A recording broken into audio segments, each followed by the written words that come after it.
I'm Cornell Clayton, the director of the Thomas S. Foley Institute here at WSU.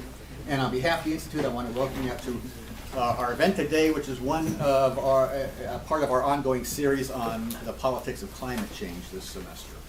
Today we have with us Dr. Brian Henning, who is a professor of philosophy and environmental studies at Gonzaga University, where he also serves as the director for the Institute for Climate, Water, and the Environment, which he just told me has been renamed, so it's a new institute, I guess. It used to be an existing institute. Dr. Henning has published widely. He's dozens of research articles and book chapters, over 14 books he's written or edited. These include Riders in the Storm, Ethics in an Age of Climate Change Ethics and the Non-Human World, and the award-winning book, The Ethics of Creativity.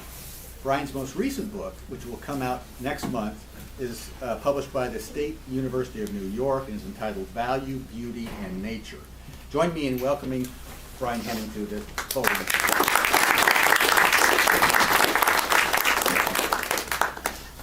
Good afternoon, everybody. Thanks for having me here in Pullman. I really appreciate the invitation.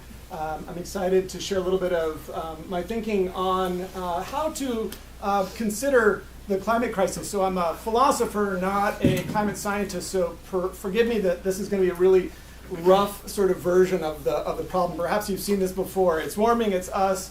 Experts agree it's bad, we can fix it. I'm not sure if you've seen this summary, but this is sort of the philosopher's version of where we are. A lot of our attention rightly focuses on the first maybe 4 of these and debating about different aspects of, is it really us? Do experts really agree? How bad is it? And that's understandable and appropriate.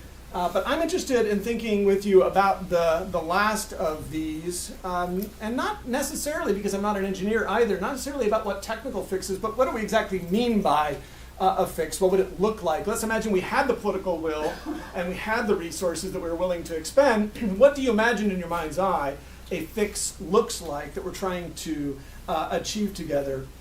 How would we know it if we had it, such that we were aiming at it? And what I'd like to do is to sort of offer 3 different, what I'll call stories, 3 different answers to this question of what a fix might look like, and sort of try on each one and see for each if it feels like, yes, that's what I think we should be moving toward, how I would measure progress and success. Does that make sense? So 3 different answers to the question, what would a fix look like?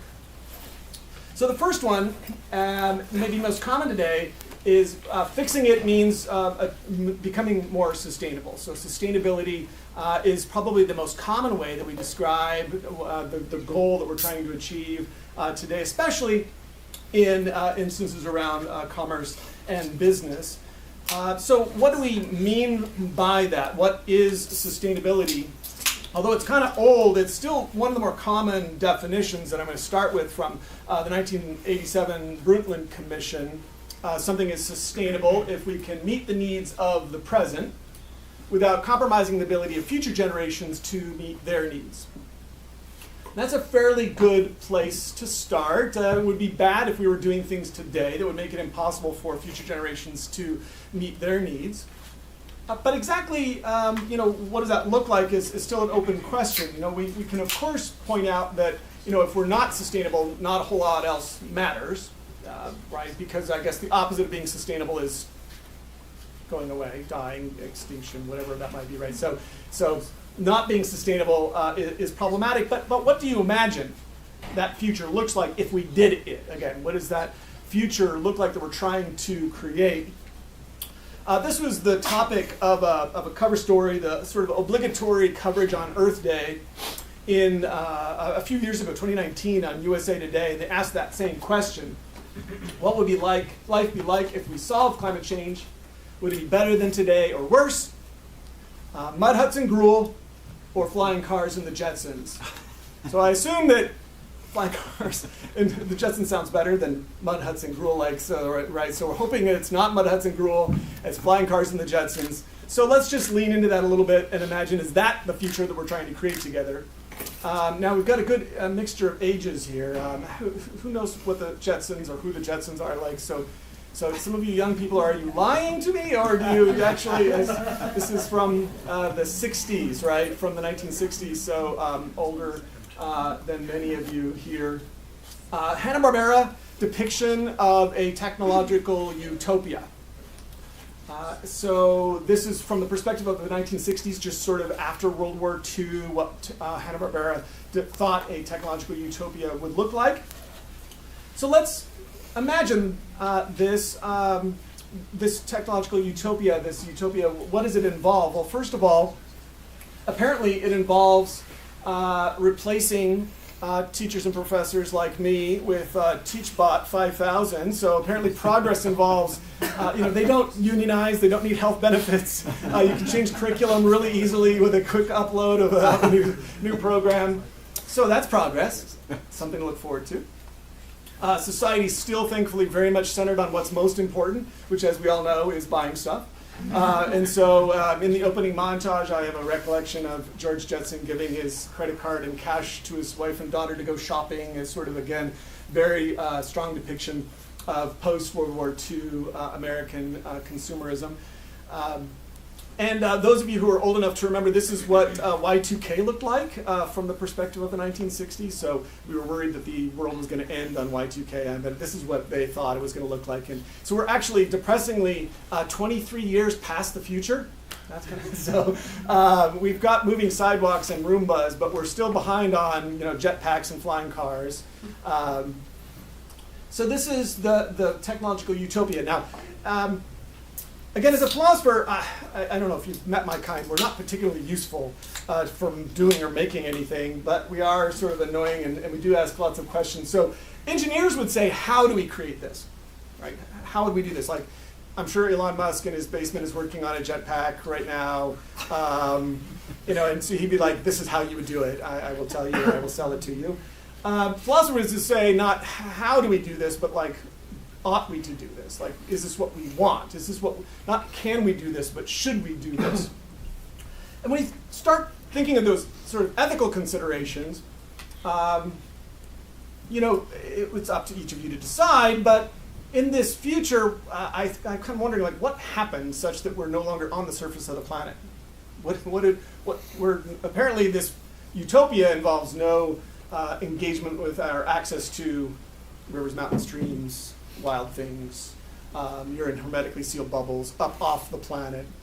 Did we do something such that we're no longer able to be on the planet? Progress, sort of question mark. So what I worry, and this is kind of depends on your own view, is that if we scratch the surface of the Jetsons, do we actually get something more like WALL-E? Now, slightly more recent, but not actually super recent. WALL-E, any WALL-E fans out there? So, WALL-E is, it's maybe more than a decade ago. So homework for this weekend is stream WALL-E, so you're going to catch up and remind yourself if it's been a little while. So the premise is pretty simple. Basically, we ate it all. It's all gone. Like, there is no life left on the planet. Just lots of trash. And we created these nice little robots called WALL-Es to be able to compact our trash into nice little cubes and just stack it up. And so this is stacks of trash amidst skyscrapers to give you a sense of the scale, right? And so there's no life left on the planet. It's forlorn, kind of depressing place, poor WALL-E.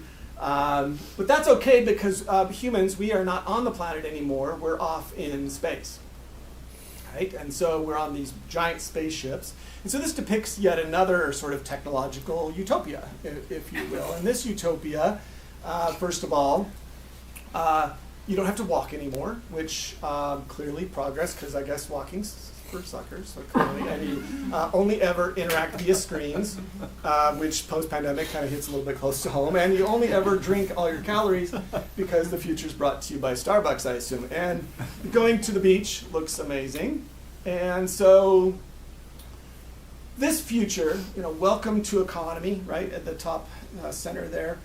Buy, shop, live. Eat, shop, buy, shop, live. B&L, so this giant spaceship is not run by the UN or a country, but by B&L, which, any fans out there, what B&L, do you remember what it stands for? Buy By and large. By and large is this giant corporation, which is probably at the time was a spoof on Walmart. Today we would say maybe Amazon as just giant corporation. So in this future, what I was thinking about over analyzing this cartoon, and you can just sympathize with my children having grown up with a philosopher, and they're like, I'm just trying to enjoy this nice little film. I'm like, so there's no reason why you'd remember this scene, but toward the end of the film, the pudgy little captain is trying to get back control over the ship from the AI, which is represented by this giant steering wheel, and he's struggling with it. And there's this point where all of a sudden they sort of pan across past ship captains' portraits on the wall. And it kind of popped into my head, oh, we've actually been in space for generations, maybe for centuries. It's not really clear in the movie. Maybe it's been a very long time indeed that we have been in space. And when I reflected on that, what occurred to me was we did it. We figured out how to meet our energy needs without having excess pollution, that our energy and waste problems were solved, that there's every indication that this future meets the definition of sustainability. That meeting the needs of the present without compromising the ability of future generations to meet their needs, that this future seems like a future that could be done indefinitely. And again, this depends on your own views, but it worries me that if we can have futures which are sustainable, but not necessarily good, and I think this could be seen as one, depending on what you really like, then that's a problem, potentially. And because I'm a philosopher, I'm contractually obligated to put it in more complicated ways than that straightforward indication. So I'll use unnecessarily complicated terms to describe my concerns with using sustainability as a moral concept. Now, to be clear and qualify this, I'm not saying that every definition of sustainability has these problems that I'm about to point out. I'm saying that frequently, too frequently, especially in business contexts, what goes by the name of sustainability is frequently subject to these concerns. But we could, if we wanted to, and probably should, define sustainability in a much more robust way where it would not be subject to these concerns. Again, so I'm not claiming that these are intrinsic to the concept of sustainability. I'm saying frequently they are a problem. The first is the sustainability tends to be anthropocentric, which is a fancy way of just saying it's only really concerned with present and future humans. And I think humans are pretty swell, so I'm pro-human for the record, for the recording, pro-human. But I also think there are all sorts of other things that are pretty swell as well, all sorts of non-human things that are also pretty amazing. And in the WALL-E future, there are no non-human things left.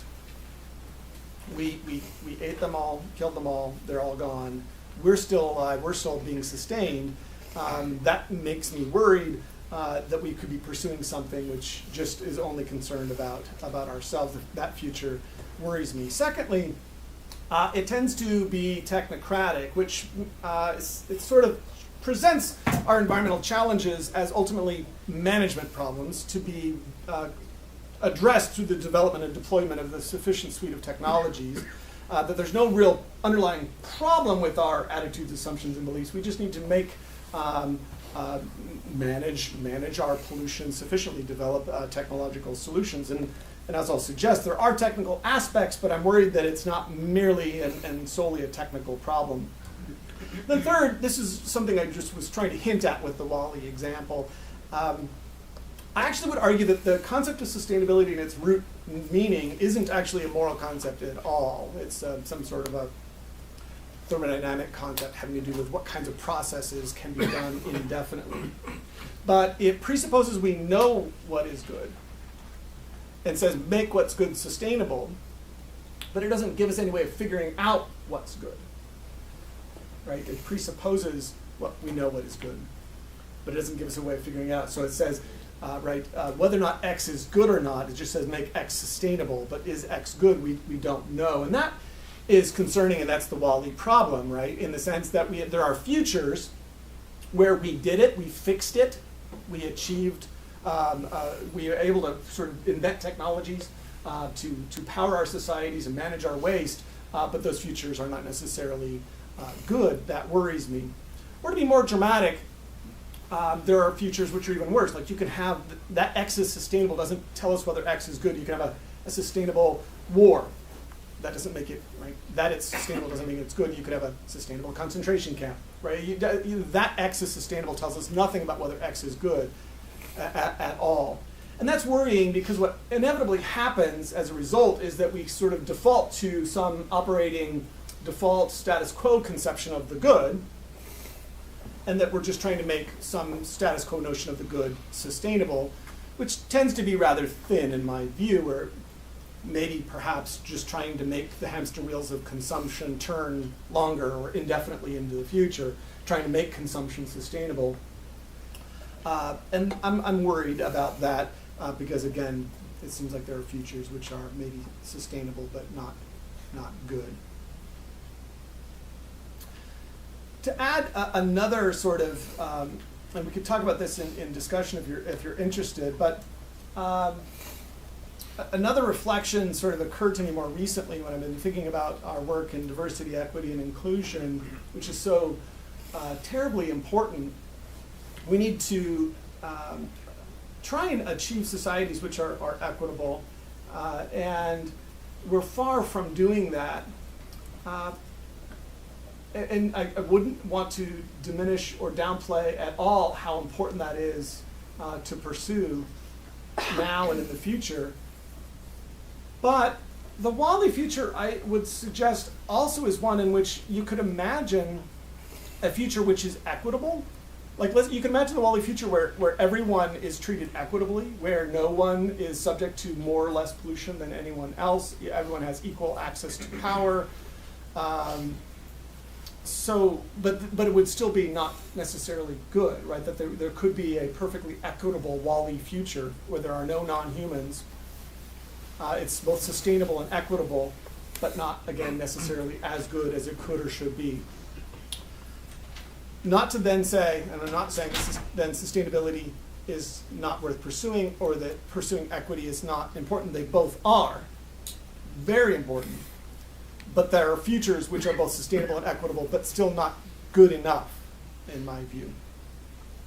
So that pushes me to want to move forward a little bit and suggest that we need maybe an additional story. And it's not instead, with the next one, that maybe we need additional stories or accounts of what we mean by fixing it in addition to, not instead of, sustainability.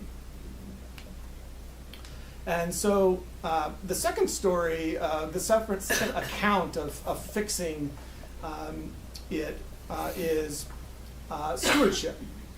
So for some people, we need to not only become sustainable, we need to become better stewards of the planet, and that fixing it means figuring out how to be better stewards or to become better stewards of the planet.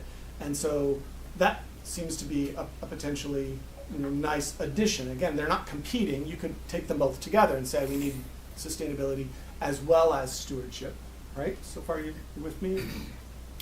So that, I think, is a helpful addition, but I'm still going to sort of repeat my philosopher's question, which is sort of, and I have to use the beard at this point, but what is stewardship, right? What do we mean by that, right? And here, just to continue my sort of geeky references, I'm going to turn to another sort of semi-popular cultural reference. I'm not sure if there are any Tolkien fans in the Tolkien fans in the room, either the books or the movies. Just finished streaming them again for fun recently. So if you've not read these books or watched the movies, the third book in this trilogy is called The Return of the King, is about this kingdom of Gondor, which is on the edge of a hostile territory that's always in danger of being overrun by the forces of Mordor. But for generations it had been led by benevolent kings in the line of Numenor who were blessed with long life. But the line of kings had been broken. The last of the kings had gone to play ranger in the north. And so the care of the kingdom had been turned over to a steward. Okay, so I'm starting to play with what do we mean by stewardship, right? So Denethor is the 26th steward of Gondor. So what does it mean to say he's the steward? So if Denethor is to Gondor what humans are to the planet, is sort of the analogy, right? If he's the steward, and if we're stewards, if we're supposed to have stewardship of the planet, what does that mean? Well, so in the movie version here, Denethor is on his throne here, but it's not the king's throne. You can't really see very well, but behind him is a steep staircase going up to the king's throne. So one of the things we know is that whatever is true is that he's not the king, right? He's the steward. Okay, fine. But what does that imply is that Denethor is not. It's not his kingdom. It's not his lands or his people. So stewardship on this model seems to imply responsibility to care for something when you do not have ownership of it. And so one of the things I like about the notion of stewardship is this dislodging of the notion of ownership and possession that sometimes animates our attitude toward our planet, right? Some people would say, oh, it's ours and we can do with it as we please. But the analogy of stewardship implies that's not necessarily true, that if you're a steward of it, you're responsible to care for it, but it's not yours, right? It's not Denethor's people or his land. It's the king's kingdom. It's the king's land. So that seems like an improvement to a certain degree of dislodging a little bit of the arrogance that sort of underlies our attitude and assumptions about our relationship to the planet. So still with me so far? I do think it's an improvement, but I'm still a little concerned that just leaving it that vaguely, that it may not necessarily be going far enough. And this was given voice by the great biologist Stephen Jay Gould, who in an article put it this way. He said that though well-intentioned, too frequently the idea of stewardship commits the sins of pride and exaggerated self-importance. From the perspective of geological time, we arrived yesterday, what do you call it, geological microsecond ago. We're on a planet that's 4.5 billion years old, in a universe that's 13.8 billion years old. We arrived a few 100,000 years ago. By what measure are we in charge of the planet in the way that Denethor is in charge of Gondor? That you can be a benevolent sort of caretaker, but is that the right using that political metaphor, is that the right way of describing our relationship to our planet? Are we in charge? And he thinks that commits the sins of pride and exaggerated self-importance, that it's not the right account of what we are in relationship to our planet. So I'm worried about that notion of stewardship a bit. I'm not sure that it really encourages our best impulses. It's sort of like, I'm here, I'm going to steward the heck out of you, and the planet's like, thank you, not so much. That sort of hurts. Just to lean into my geeky sort of Tolkien reference, like if we maybe are sort of Denethorian stewards, I don't know if you remember, he sucked at his job, and in the movie version, lights himself on fire and runs off the precipice. And so maybe we are stewards in the Denethorian mold, and because we seem to be in the process of doing just that, right? In terms of a relationship to our planet, and lighting ourselves and the planet on fire and running off the precipice, so to speak. So maybe that model, that Denethorian model of stewardship is the wrong version of stewardship. Maybe that's not what good stewardship really means. David Orr from Oberlin puts this really well, that the problem isn't so much managing it, but managing ourselves.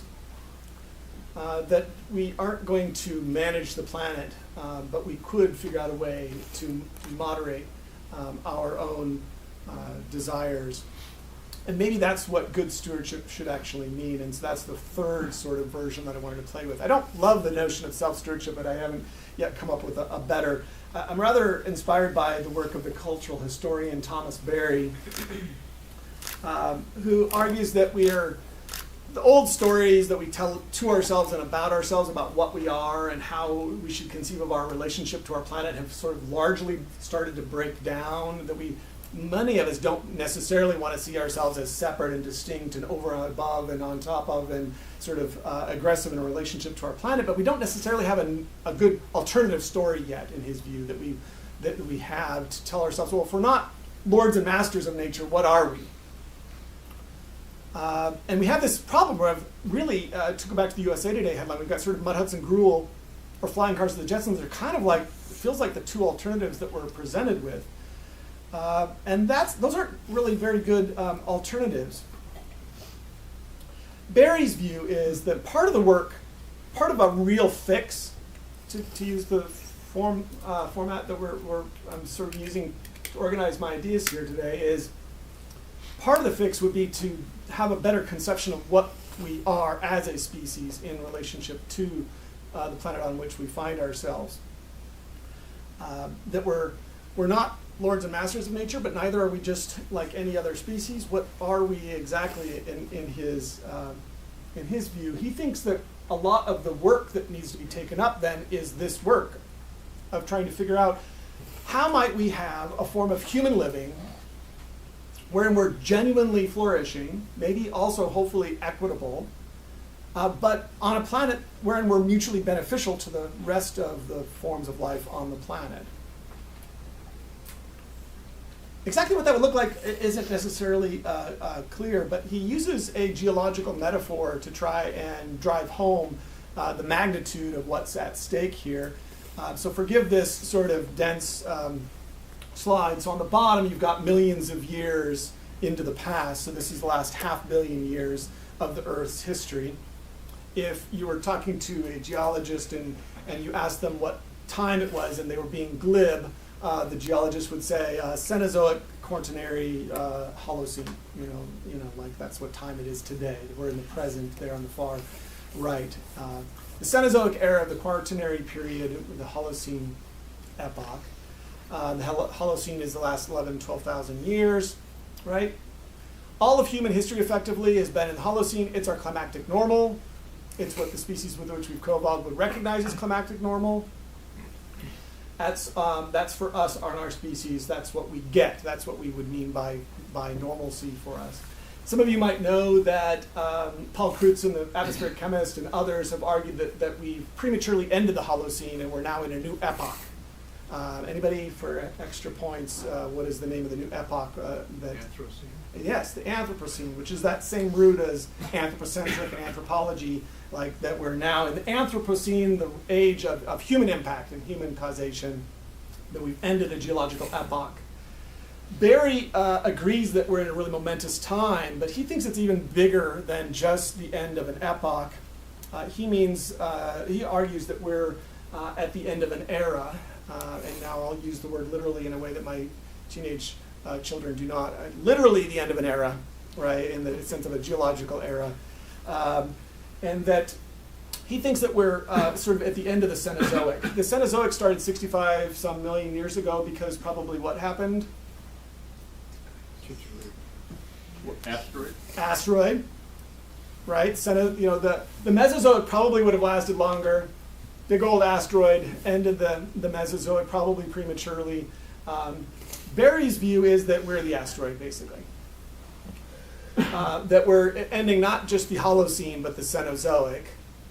And that we have a choice between two futures. On the one hand, we could choose to bring about what he calls the Technozoic, or on the other, the Ecozoic.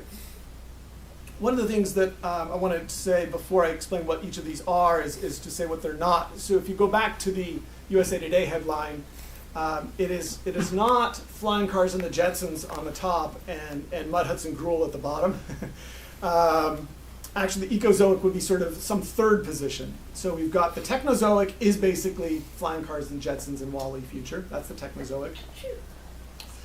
The mud huts and gruel is some third option not on the screen below the Ecozoic era. The Ecozoic is meant to be a third alternative future. The Technozoic is one in which the growth of technology and the economy are themselves the end. The end of human existence is growth, producing more next quarter than we did this quarter forever. And we'll play with that in a second, what that might look like. The ecozoic is not anti-technological, and it is not a back-to-nature romanticism. It's neither of those things. What the ecozoic is meant to be is some future in which we are having a form of genuine human flourishing, but wherein we're mutually beneficial to the non-human forms of life on the planet as well. We would design technologies and economies as means to that end. So that it goes from being the end to being the means, and the end is as actually just to become part of the biotic community. So to continue and to fully and finally establish just how nerdy I am, we will take other sort of popular culture references now from Star Wars. Okay, so if the Technozoic goes well, I think we end up with something like Coruscant. So Coruscant is, as far as I can tell, a planet that is just a giant city. Like every inch of the planet is city. There is no non-city. Somehow we figured out agriculture, energy, and waste. We did it. It's sustainable. There's no indication that it's not. So if the Technozoic goes well, we end up with Coruscant. If the Technozoic doesn't go well, we're moisture farmers on Tatooine, right? So moisture farmer on Tatooine, or Coruscant. No non-human nature left, just machines and us. Or you're a moisture farmer with Luke Skywalker. Okay, those are right. Those are your options. What about the Ecozoic? Some might say Endor, which was the one with Ewoks. That seemed a little bit rugged to my mind. That seems a little bit too Mud Hudson Gruel. I don't know. When I deal with my environmental studies students, they're like, that actually sounds pretty great. I'm not so sure. Maybe something like Naboo, which seems to be like large-scale human civilization that we would recognize and probably enjoy, but on a verdant, flourishing planet. You get the sort of the idea. So that would be if the Ecozoic sort of went well. So what is the point here, I guess?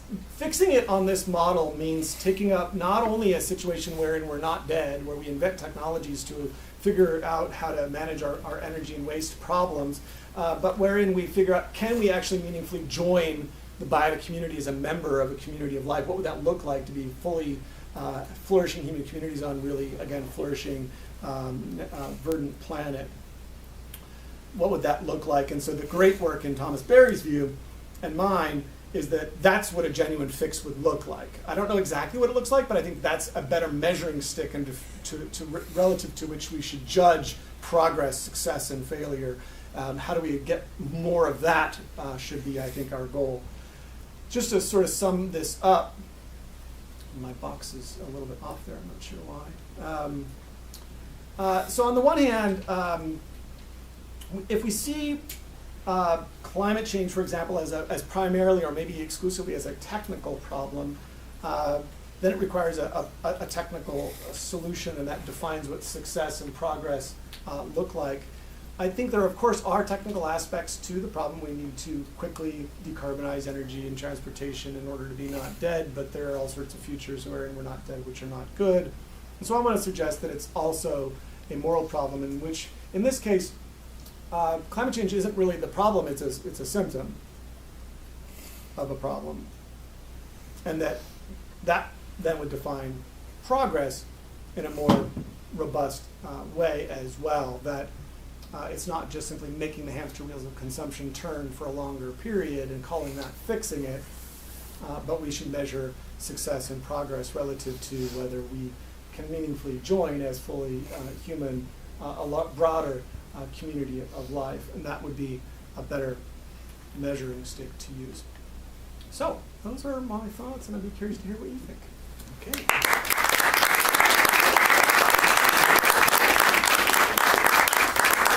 All right, so we have about 20 minutes for some Q&A. And I have some questions, but I know there's some philosophers lurking in the back.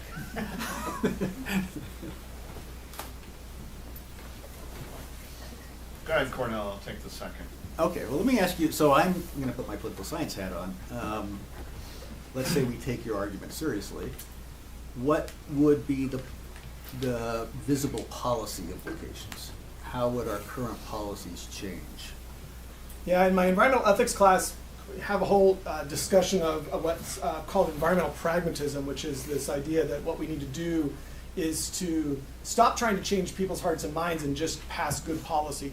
You know, and it's sort of there's this dichotomy as it's presented in the literature between sort of getting stuff done and then trying to change people's underlying attitudes and assumptions and beliefs. And the relationship between those two is just really fascinating. So from the philosopher's perspective, I'm curious to get sort of the policy perspective. But from a philosopher's perspective, it's really interesting to wonder when and why certain ideas end up taking and gripping people and then transforming society. Like, why do these ideas, they're so sort of, from my view, so evocative and interesting that people coalesce around it and then dedicate a lot of their time, energy, talent to trying to bring it about. And many other ideas just never do. They just don't.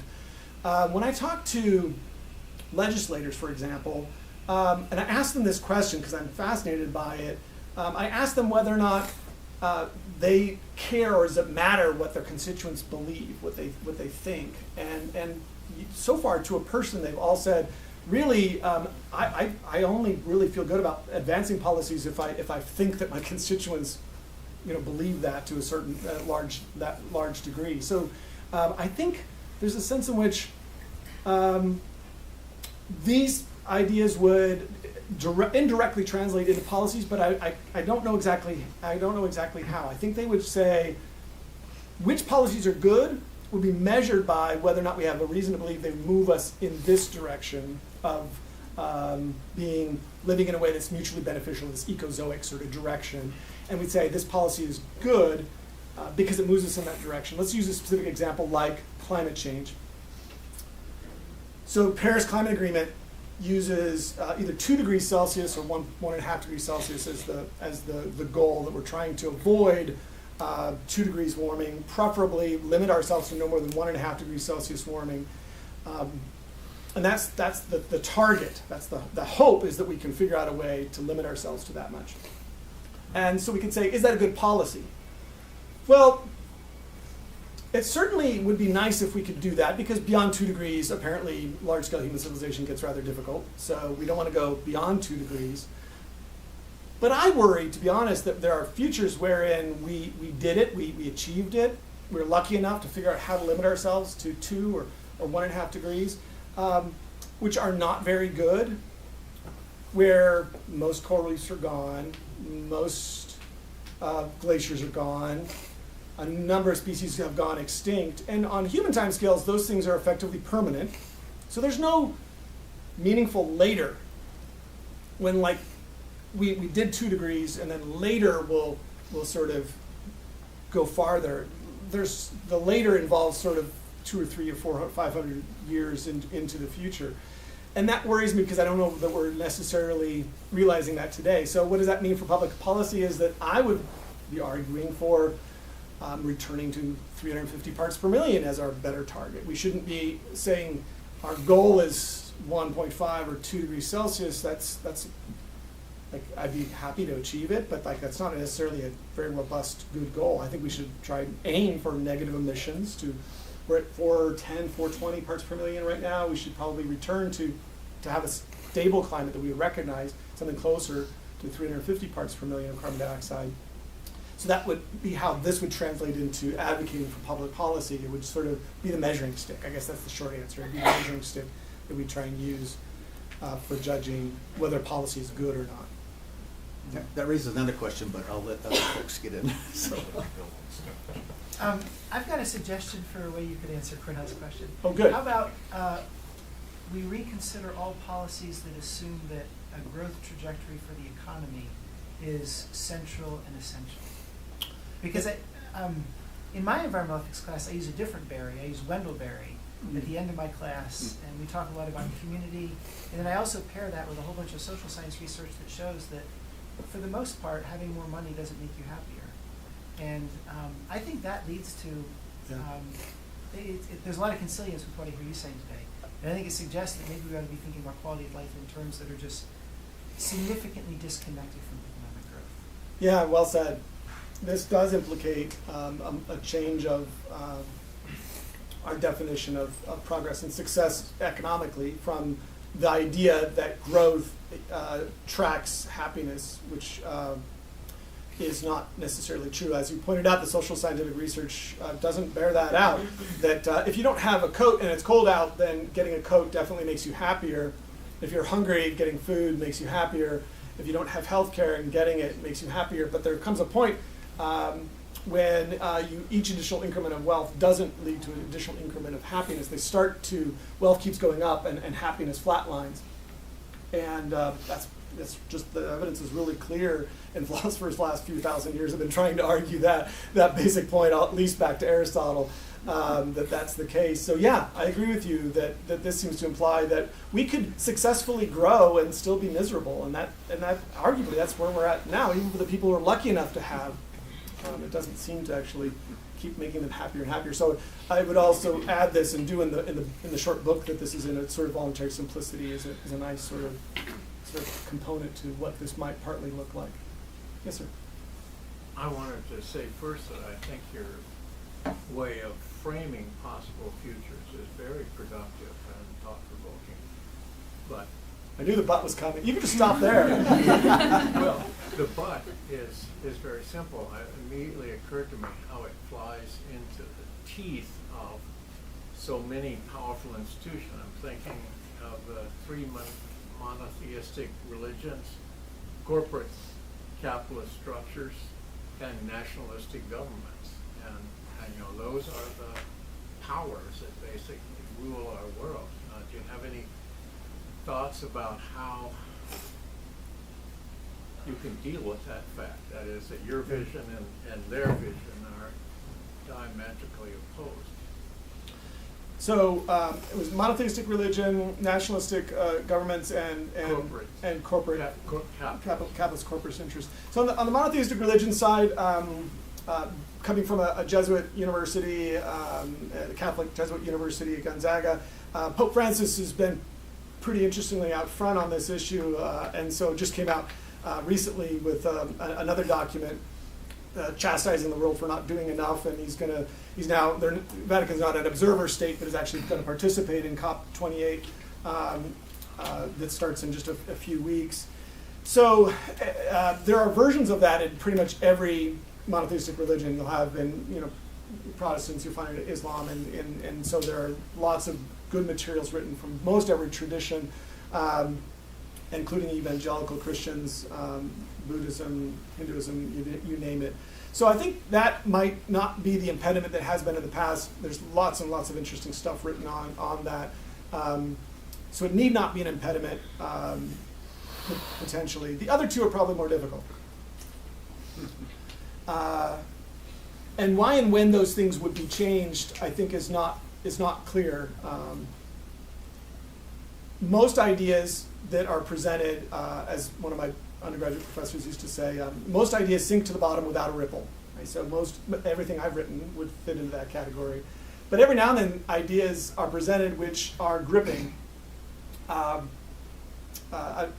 let's use like Dr. King's "I Have a Dream" speech, right? Let's say the civil rights movement was partly animated by this vision of not only what it was against Jim Crow, segregation, and racism, and was fighting hard against those specific injustices, but it also had this really full-bodied, beautiful vision of the beloved community that arguably, I would say, that's what's animating generations of people to fight to try and bring about that future. So what I would say is that part of what's missing in the environmental movement is that we, in the environmental movement, I put myself in this category, have actually contributed to this false dichotomy that it's either Mud Hudson Gruel or flying cars and the Jetsons. We haven't really presented a robust alternative. That either you leave society and you go live in a yurt in the woods, or get on board and Elon Musk is your friend. Like that like there are, exactly what is the alternatives have not been robustly depicted. And so I think we could do a better job of presenting positive visions of what that future would look like, such that even if there wasn't an ecological crisis, they would be worth pursuing because it would be better. Now, is that enough to fight those entrenched interests? It'd be a heavy fight, but I think what we have in front of us is a multi-generational project. And I don't think that multi-generational project can be sustained through fear, even if fear is warranted. Because physiologically we can't stay afraid, even if it's warranted. And so if we're going to have that multi-generational project, it's going to have to be animated by a positive vision of what's possible that multiple generations of people will fight to try to bring about, because it's beautiful and they want to dedicate part of their life to achieving it. And so that would be the direction I would go. We need to employ more philosophers. That's basically my pitch here. Of course. So, the philosopher kings are back and it's Plato's happy again. So, yes, ma'am. I think something that snags my reasoning personally, especially when you're talking about the anthropocentrism of stewardship, not placing ourselves at the center of it, is when trying to shift our focus to considering ourselves as just a part of the ecosystem, there's kind of this dichotomy of no other part of the ecosystem could affect massive, change the way that we have. So what is the kind of philosophical approach to reconciling those two facts? Yeah, it's kind of the crisis that I had when writing. So this is based on this 2015 book, Riders in the Storm, that I wrote. And the original title for the book was going to be The Reluctant Steward, was going to be the name of it. In part kind of inspired by kind of a version of what you're saying, I think, in the sense that you might say, we shouldn't look at ourselves this way, but we have no choice. There are just too many of us and we're too powerful. There isn't really an alternative to just be opting out. We can't just not have this impact. There are too many of us. We have too many animals and we create too much. And so I had this idea of the reluctant steward, and it didn't end up working for me in part because it really wasn't, it didn't coalesce into what does that look like. I agree that you can't opt out. So we're still going to have a big impact. It's not that we can just say no, but I do think what I'm suggesting is changing of our orientation to that relationship to our planet. That what would it be to consider ourselves as a member of a community of life rather than in charge? What would it be to try to form forms of human living wherein we flourish, but also non-human forms of life flourish as well? What would that look like? I don't know exactly, but I think I like that better than just sort of reluctantly I have no choice but to manage the hell out of the planet so we don't die. It just sort of pushes us into geoengineering and other directions that I think we're all too tempted to go in our sort of technological solutions. So I'm not saying it's not a hands-off approach, but if it's a hands-on, it's hands-on toward trying to figure out mutual benefit. I don't know. That's kind of an inadequate answer, but I want to push more in that direction than I think the other old version of stewardship just encourages all our worst tendencies. That really, the benevolent land manager sort of approach has not done well for us or for the planet.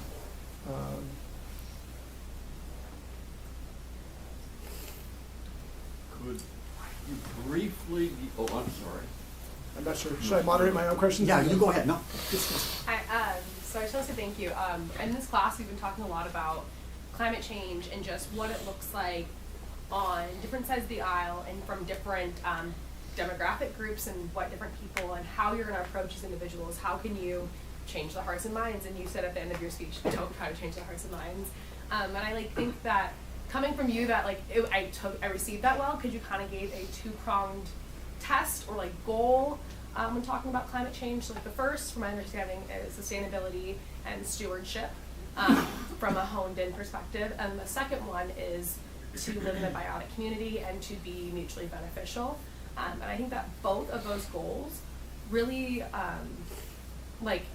address or acknowledge the different kinds of perspectives when talking about climate change. So a couple weeks ago we had an individual who had a religious background and was a conservative, but also believed in the fight for climate change and believed that it was human caused. And his thought about it was he felt like he had a divine position as an individual on this planet to take care of the planet and to make it long-lasting for others. And I think that your conversation about sustainability and a biotic community really talk about that, but then you also talk about how it can be a technical, not entirely, but it can be a technical problem. And so I just think that how you explain everything does really talk about how you can interact with this conversation with multiple different types of people. So thank you for that. That was very, just a comment, right?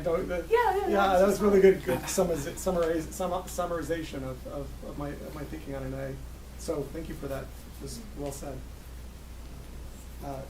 Here and then here. All right, thank you for the talk, Brian. One thing that I kind of noticed is you said, hey, look, we need to change our goals. And I understand that. And toward the end, you said, of course, we're going to have to do some technical problem solving because that's a matter of survival. Right. And you mentioned justice briefly, but you didn't come back to justice. And the reason I'm going to push you on this is it seems that inequity is the reason the growth model is so attractive. Inequity is also a driver of climate change insofar as there are a lot more poor folks than there are affluent folks. And those poor folks usually can't afford Priuses, they can't afford Teslas, they have to have high or low MPG cars, and they can't live on bus lines. Why did we not, it seems like the approach we've got to do is we've got to fix the technical and the justice issues before we can even think about the growth issue. I call this the problem in West Virginia, because the folks in West Virginia are economically depressed, and if you sell them that, oh yeah, you don't need more stuff, they're going to say, I don't have enough stuff. Yeah. So I'm trying to sort that out. Yeah, I think we're in agreement generally. The justice aspect is one that I plan to sort of try and build up into a more coherent aspect of this work, the environmental justice and climate justice aspects of this, which are so important. And the work that we do at the Gonzaga Climate Institute is heavily influenced by trying to feature the environmental and climate justice aspects of things like extreme heat. So we're doing research on urban heat islands and demonstrated the correlation between urban heat islands in Spokane and poverty and race. So I'm totally in agreement with you there. The only part I hesitated on was the first, like the sequential nature of the conversation worries me just a little bit, because there's a sense in which you achieve sustainability, because if you don't, then you have problems with survival, and then you aim at justice. For all the reasons you rightly pointed out, that by itself is a huge task, which will take quite a long time. And if we're going to use those as our primary measure of what we consider progress, what will happen, what worries me is we will end up slipping into unintentionally and maybe unknowingly WALL-E futures wherein we achieve sustainability and achieve justice, but there are no non-human things left because we took too long and we didn't realize that was what was at stake. And so I want us to be a little more honest up front and say, like when I'm having difficult conversations about what to aim for in terms of climate negotiations, I'm not a fool. I understand that we'd be lucky at this point to get to 1.5, much less 2 degrees for sure. So we'd have no choice but to aim for that. But we should also be honest that from some of my goals as an ecocentrist, there is no later really. It's not just later we'll get to my goals related to ecosystems and species. Many of them will be gone, and they'll be gone for permanently, effectively. And so I want us to be more honest now that that's really the negotiation that's taking place right now, and that we're not. I don't think we're being honest about that. It doesn't mean that I change what I advocate for. I think at the end we still need to do everything you said. We should. It's just, by the way, there's no later for the ecocentrist goals. So I'd rather put them in now and say, let's add that sustainability, justice, and being a member of a biotic community as all of what we define as progress, and measure things relative to that. And I think you'd agree. I don't know. Would you agree? I'm okay with that. Thank you. I know we're maybe last one. Yeah, that's depending on how quick you are. Okay. Low level, you drew on Star Wars and you drew on Lord of the Rings. What do you do with James Cameron and the Avatar things? I haven't seen the most recent version, so I'll just. You don't have to. I don't. It is about resource extraction. The original one was. I assume that the most recent one is too. But I don't have a view on it. Let me ask you one last question. 'Cause it strikes me that what you're proposing is highly teleological. We have to have a view of what the good life is, Yeah. right? And let me give you the alternative. The reason why I think sustainability is politically so attractive is because it's the least common denominator. We don't have to have an agreement about the good life. We can all accept that we need to at least be sustainable, we need to survive. And so from a small d democratic standpoint, from a political standpoint, that's something we can all agree to, as opposed to what you're proposing, Yeah. which is something that will be divisive, right? Yeah.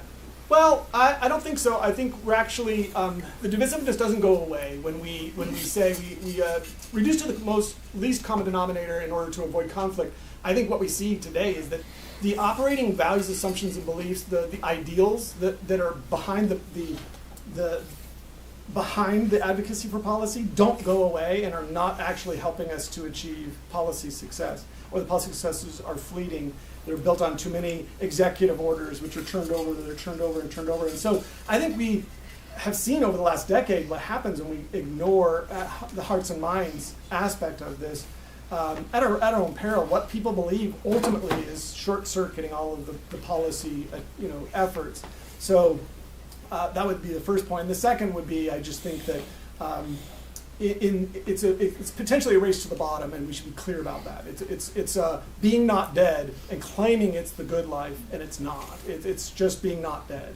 And there are all sorts of futures which we're racing toward and hoping we can achieve, thinking that, oh my gosh, I hope we can achieve this, and it's a really shitty future. It's just really like not a great future. And so let's just be honest about that and saying that's the best we can do.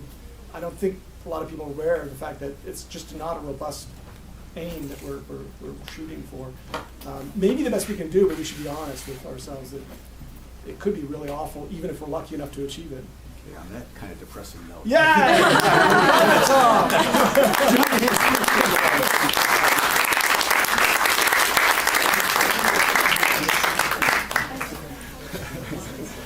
Time of time. Well, I mean,